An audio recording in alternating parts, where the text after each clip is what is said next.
नमस्कार दोस्तों, मैं विशाल आप सभी का बहुत बहुत स्वागत करता हूं आज की हमारी इस क्लास में। तो साथियों, आज हम इस क्लास में जानने वाले हैं कि यौगिक क्या है, मिश्रण क्या है और मिश्रण में भी देखने वाले हैं समांगी और विषमांगी मिश्रण।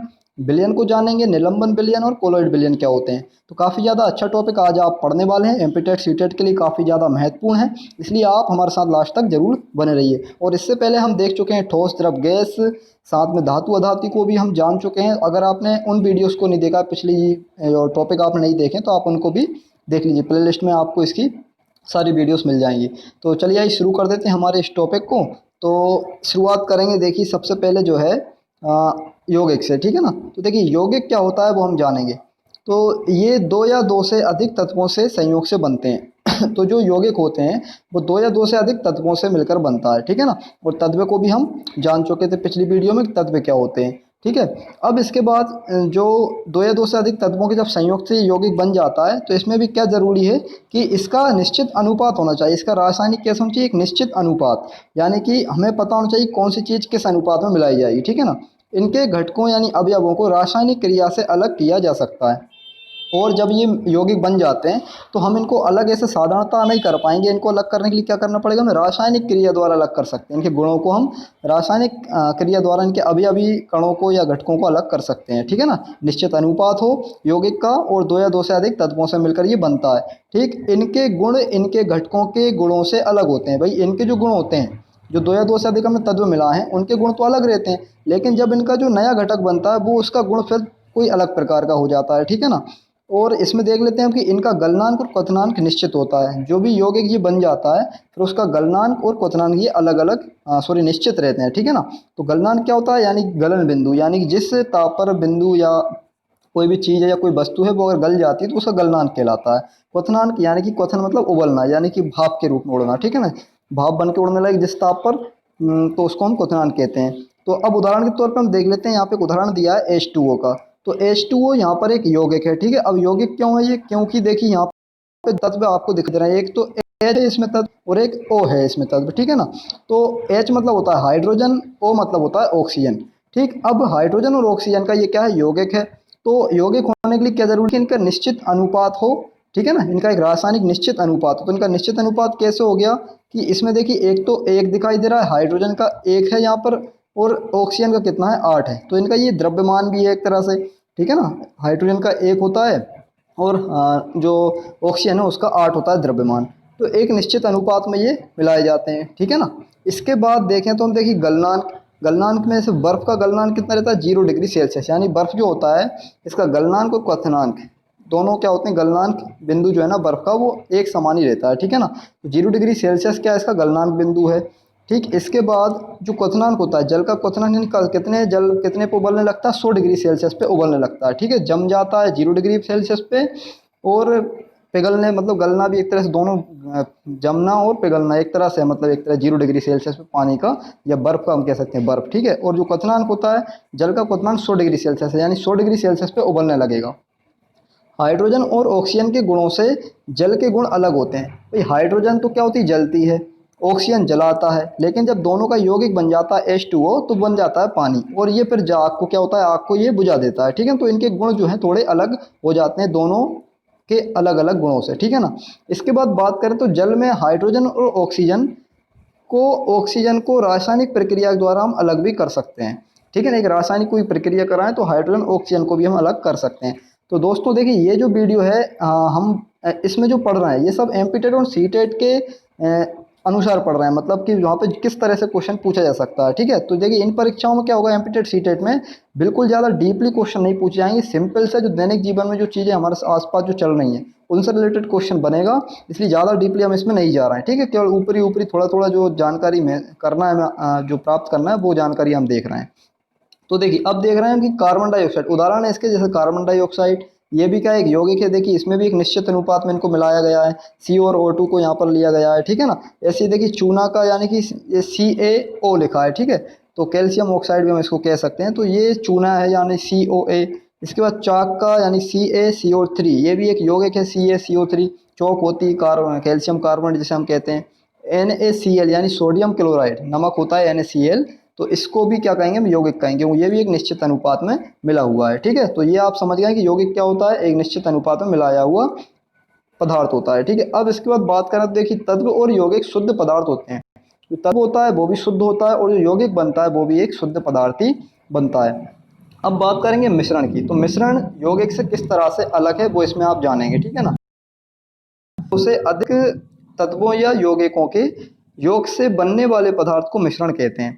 तो पहली बात तो आप यहाँ पर ध्यान रखेंगे कि दो या दो से अधिक जब तत्व मिलते हैं तो भी मिश्रण बन जाता है, या फिर यौगिक मिल जाते हैं तब भी क्या हो जाता है, मिश्रण बन जाता है। ये किसी भी अनुपात में बिना रासायनिक संयोग के बनते हैं। तो देखिए यहाँ पे किसी प्रकार का एक निश्चित अनुपात होना जरूरी नहीं है। ठीक है, मिश्रण में आप कोई भी कितनी भी मात्रा मिला सकते हैं तो मिश्रण कहलाएगा। इनके घटकों को सरल भौतिक तरीकों से अलग किया जा सकता है। इनको हम सरल तरीके यानी भौतिक तरीकों से अलग कर सकते हैं, छान कर, उबाल कर, या कोई भी अन्य तरीके से जो है हम इनको अलग कर सकते हैं। ठीक है ना, क्योंकि इनका निश्चित अनुपात नहीं होता है। उदाहरण के तौर पे वायु दिखती है आपको, तो वायु में जो धूल के कण वगैरह जो दिखते रहते हैं वो मिश्रण है एक तरह से। दूध, दूध भी क्या एक मिश्रण है। ठीक है ना, इसके बाद स्याही दिखाई दे रही, स्याही में भी क्या है, मिश्रण है। पेंट हुआ, कोयला हुआ, रक्त हुआ, मक्खन, धुआं, ये सभी क्या है, ये सभी मिश्रण कहलाएं, क्योंकि इनमें धूल के कण वगैरह आदि चीज जो है ना मिली हुई हैं और इनको आप किसी भौतिक तरीके से इनको अलग हम कर सकते हैं। ठीक है, तो ये मिश्रण थे कुछ। अब इसके बाद मिश्रण दो प्रकार के होते हैं। मिश्रण होते हैं दो प्रकार के, कौन कौन से होते हैं, समांगी मिश्रण और विषमांगी मिश्रण। तो ये आप ध्यान रखेंगे। ठीक है, दो प्रकार के होते हैं, क्वेश्चन डायरेक्ट पूछ लिया जाता है ऐसा भी। अब समांगी मिश्रण क्या होता है, इन मिश्रणों के घटक एक दूसरे के साथ पूरी तरह से घुले होते हैं। जब दो तत्वों या दो यौगिकों के घटक एक दूसरे के साथ बिल्कुल पूरी तरह से मिल जाते हैं या घुल जाते हैं तब उनको हम समांगी मिश्रण कहते हैं। ठीक है ना, इन मिश्रणों का संगठन एक समान होता है। इन मिश्रणों का जो संगठन होता है वो भी कैसे रहता है, एक समान, यानी आपस में मिले होते हैं, एक समान तरीके से मिले होते हैं। अब जैसे कि उदाहरण में हम देख लें तो नमक और जल आपको दिखाई दे रहा है। नमक और जल का मिश्रण, नमक और जल को जब आप मिलाएंगे तो ये कैसा मिश्रण कहलाएगा, आपका समांगी मिश्रण कहलाएगा, क्योंकि नमक पूरी तरह से जल में घुल चुका हुआ। ठीक है, इसी तरह चीनी और पानी का मिश्रण भी, ये भी कैसा है, समांगी मिश्रण है। वायु भी क्या एक तरह समांगी मिश्रण, क्योंकि वायु में नाइट्रोजन, कार्बन डाइऑक्साइड, ऑक्सीजन, कितनी सारी गैसेस होती हैं, लेकिन हमें पता चलता है कि नहीं चलता है। क्यों, क्योंकि पूरी तरह से घुली हुई है, इसलिए ये समांगी मिश्रण है। नींबू पानी, ठीक है, पीतल हुआ, कांसा हुआ, ये भी सब समांगी मिश्रण है, क्योंकि पूरी तरह से मिले हुए हैं। पीतल वगैरह भी सब क्या मिश्र धातुएं होती हैं। ठीक है ना, कांसा हुआ, ये सब बनाई गई हैं। तो ये आप ध्यान रखेंगे भाई, ये मिश्रण है कौन से, समांगी मिश्रण। तो इस तरह के जो भी आप जानते हैं इसमें ये आप समझ सकते हैं। ठीक है ना, अब इसके बाद देखिए केवल विलयन और मिश्रित धातु, केवल विलयन और मिश्रित धातु ही समांगी मिश्रण होते हैं। तो जो विलयन होता है, विलयन मतलब जब दो पदार्थों को आपस में मिलाया जाता है तो उससे विलयन बनता है, यानी विलायक में कोई पदार्थ मिला दें या विलय का पदार्थ कोई मिलने वाली चीज मिला दें तो उससे जो बनता है वो विलयन कहलाता है। और ऐसी मिश्र धातु जो होती हैं वो सभी क्या होती हैं, समांगी मिश्रण ही होते हैं। ठीक है, अब बात हम कर रहे हैं असमांग मिश्रण की, यानी असमांगी मिश्रण क्या होता है।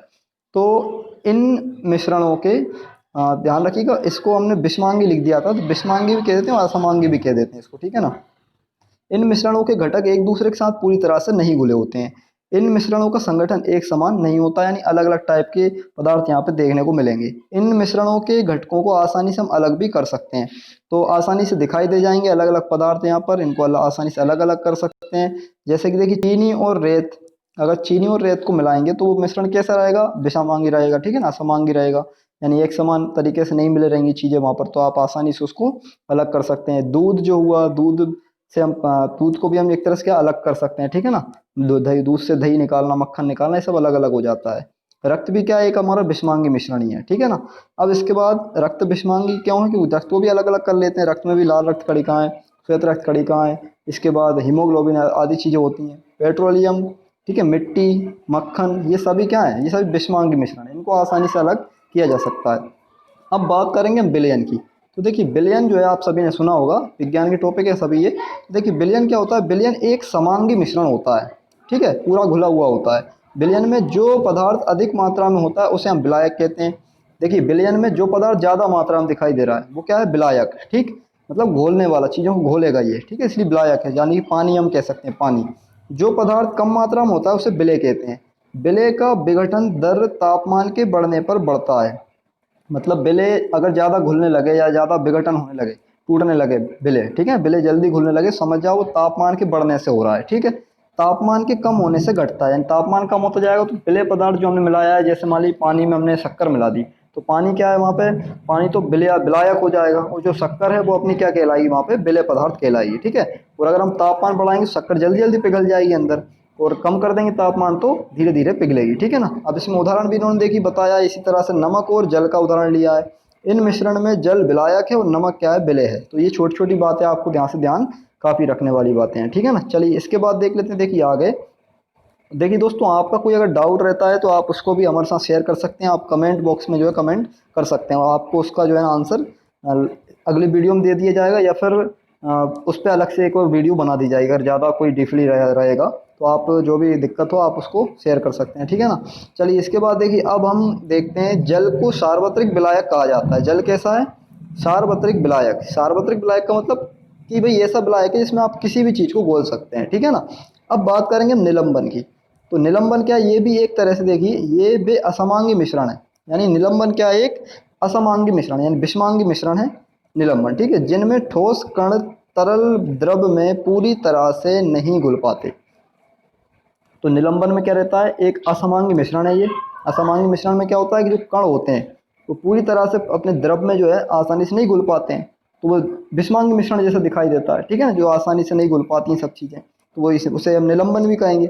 ठोस कण नग्न आंखों से देखे जा सकते हैं, मतलब आसानी से इनके ठोस कणों को देख भी सकते हैं। ठीक है ना। तो इसलिए ये निलंबन कहलाता है, असमांगी मिश्रण। ये बात उदाहरण के तौर पर देखें तो कि चौक और पानी का मिश्रण, अगर चौक को हम पानी में उसके कण हमें दिखाई देंगे, वहाँ पूरी तरह से वो जो चीज़ें हैं चौक की कण जो है पूरी तरह से नहीं मिल पाएंगे। ठीक है। आटा और पानी को अगर मिलाएंगे तो वो भी पूरी तरह से नहीं मिल पाएगा। तो एक विषमांगी मिश्रण ही है ये, जिसमें ठोस पदार्थ ऊपर दिखाई देने लगते हैं, तो उसे हम निलंबन कहते हैं। अब बात करेंगे कोलॉइड विलयन की। तो ये वो विलयन होते हैं, ठीक है, ये विलयन है जिनमें ठोस कण नग्न आंखों से नहीं दिखाई देंगे। निलंबन में कण दिखाई देते हैं लेकिन इसमें दिखाई नहीं देते हैं। इसके कण आसानी से छन्नी के आर पार जा सकते हैं। जब आप छन्नी से छानेंगे तो इसके कण आर पार चले जाएंगे। ठीक है ना। तो ये दिखाई नहीं देते हैं। उदाहरण के तौर पर जैसे दूध, रक्त, जेली, स्याही, धुंध, तो ये सब कैसे कोलॉइड विलयन भी कहलाते हैं। तो दूध, रक्त, जेली ये सब कैसे कोलॉइड विलयन भी कहलाते हैं, मतलब छानने पर आसानी से छन जाएंगे। ठीक है। तो इनको हम केवल देखने, देखिए इनमें थोड़ा सा अंतर क्या है, ये से और भी हमने बहुत सारी चीज़ें पढ़ी हुई हैं पीछे, विषमांगी समांगी, तो उनमें कई उदाहरण इनमें से भी आ रहे हैं। तो उसका कारण ये है कि भाई यहाँ पे ये केवल हमने ये देखना है कि छानने यानी कण ऊपर दिखाई देते हैं नहीं देते हैं, आसानी से पूरे तरीके से घुल पाते हैं नहीं घुल पाते, वो चीज़ों के आधार पर कोलॉइड और निलंबन को बनाया है। ठीक है ना। तो ये आप ध्यान रखेंगे, कोलॉइड में देखिए दूध, रक्त, जेली ये ऐसे पदार्थ हैं जो आसानी से छन्नी के आर पार भी जा सकते हैं। तो आपको आशा करता हूँ मैं आपको सभी को समझ में आया होगा। आज के लिए केवल इतना ही दोस्तों, बहुत बहुत धन्यवाद। अगली वीडियो हम आगे देखेंगे। ठीक है ना।